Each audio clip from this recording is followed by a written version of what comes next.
ألكم الذكر وله الأنثى تلك إذا قسمة ضيزى إن هي إلا أسماء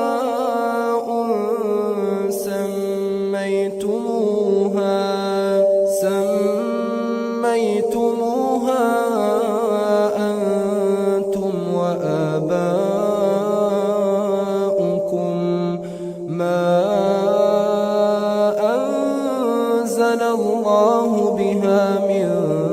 سلطان إن يتبعون إلا الظن وما تهوى الأنفس ولقد جاءهم من ربهم الهدى أم للإنسان ما تمنى فلله الآخرة والأولى وكم من ملك في السماوات لا تغني شفاعتهم شيئا إلا من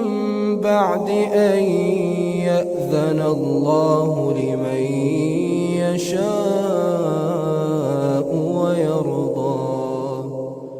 إن الذين لا يؤمنون بالآخرة ليسمون الملائكة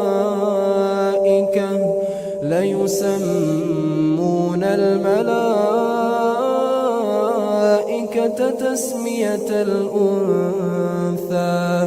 وما لهم به من علم إن يتبعون إلا الظن وإن الظن لا يغني من الحق شيئا فأعرض عمن تولى عن ذكرنا ولم يرد إلا